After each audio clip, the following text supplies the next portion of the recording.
আমি ওয়ার্ডের নাগরিকদের প্রতি শ্রদ্ধাশীল এবং যত্নবান।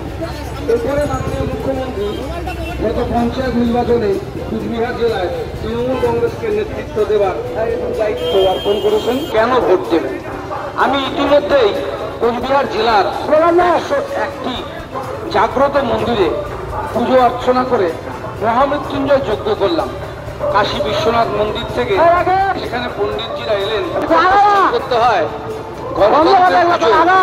গণতন্ত্র এবং ভোটে আপনি একবার নিজে সংকল্প করবেন আপনি কাকে ভোট দেবেন এবং কেন দেবেন।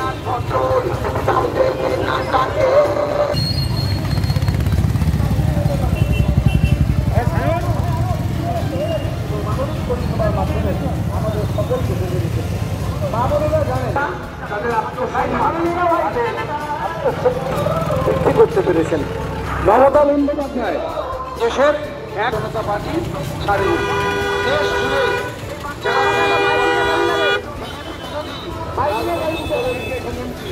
তাদের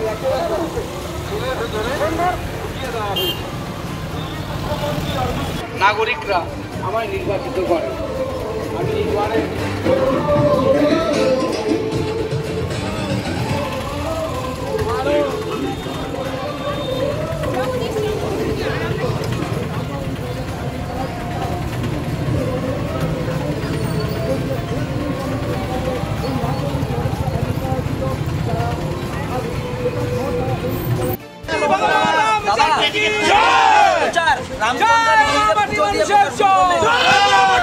আজকে যেহেতু ভগবান রামচন্দ্রের জন্মদিন রামনবমী, আমরা যেমন শ্রীকৃষ্ণের জন্মাষ্টমী পালন করি, তেমনি হিন্দুদের কাছে রামও আমাদের ভগবান পুরুষোত্তম। আজকে তার রামনবমী, সে ভগবানের জন্মদিনে তার পূজা আমরা প্রণাম করে পূজা দিয়ে আজকের দিনের প্রচার আমরা শুরু করছি। অন্যান্যবার আমি প্রার্থী নিজে ছিলাম না, সেজন্য এটা আমি বলতে পারবো না। এবার আমি যেহেতু প্রার্থী আর আমরা আজকে এখান থেকেই প্রচারটা শুরু করব, তাই আমরা ভারত সেবাশ্রম সংঘের সামনে আমরা শ্রী রাম ভগবান পুরুষোত্তম রামের আমরা পূজার ব্যবস্থা করেছি। আমরা এই পুজো দিয়ে আজকের প্রচারটা শুরু করি।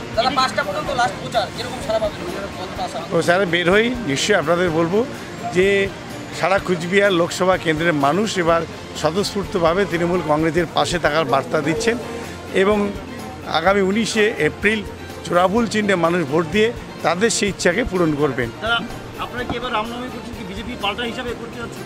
না, এটা পাল্টার কোনো ব্যাপার নয়। আমরা প্রথমেই বলেছি ধর্মকে নিয়ে আমরা কোনো রাজনীতি করি না। ধর্মকে নিয়ে যারা রাজনীতি করে তাদের কাছে ধর্ম রাজনীতির ব্যাপার হতে পারে।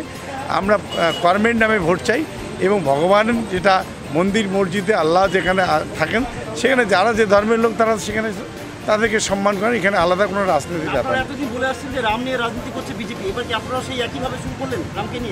আমরা পূজা করেছি, আমরা মিছিল করিনি, আমরা পূজা করেছি এবং আমরা ভগবানের কাছে আশীর্বাদ চাইছি। আজকে তার জন্মদিনে তার পূজা করে আশীর্বাদ চাইছি।